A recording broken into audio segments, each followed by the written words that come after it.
Hi, good morning കൂട്ടുകാരെ. എന്താണ് മഴ തന്നെയാണല്ലേ.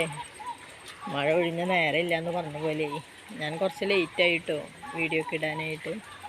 എനിക്കിവിടെ എൻ്റെ ഹസ്ബൻഡിൻ്റെ അമ്മ മരിച്ചു, അങ്ങനെ കുറേ കാര്യങ്ങളൊക്കെ വന്നു. അതുകൊണ്ടാണ് കേട്ടോ. ഇവിടെ മഴയത്തും കർണത വിരിയുന്നു. ഒക്ടോബേഴ്സ്, ലക്ഷ്മി, യെല്ലോ പിയൂണി, അങ്ങനെ കുറേ ഐറ്റംസൊക്കെ മുട്ടിട്ട് നിൽക്കുന്നുണ്ട്. കുറേയൊക്കെ കരിഞ്ഞും പോയി. നല്ല മഴയാണല്ലോ, അതിൻ്റെ ഒരു പ്രശ്നമാണ് എല്ലായിടത്തും കാണുന്നുണ്ട്.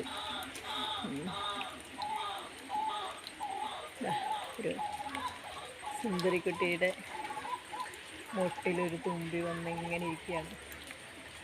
ഇവിടെ പിങ്ക് ക്ലൗഡാണ് കേട്ടോ. കർണ വിരിയിച്ചിട്ടൊന്നുമില്ല ഞാൻ, പക്ഷേ ആൾ തന്നെ അങ്ങോട്ട് വിരിഞ്ഞു. മഴയായാലും ശരി വെയിലായാലും ശരി ഞാൻ വിരിയന്നെ എന്നുള്ളൊരു ഉദ്ദേശത്തിലാണ് തോന്നുന്നു. ഒക്കെ ഒടിഞ്ഞു വീഴാണ്, കമ്പൊക്കെ കെട്ടി വെച്ചിരിക്കുകയാണ്. ഇപ്പോൾ എന്തൊക്കെയാവുമെന്ന് അറിയില്ല. ഓക്കെ, എല്ലാവരും സബ്സ്ക്രൈബ് ചെയ്യണേ, ലൈക്ക് ചെയ്യണേ, കമൻറ്റ് ചെയ്യണേ. Thank you friends.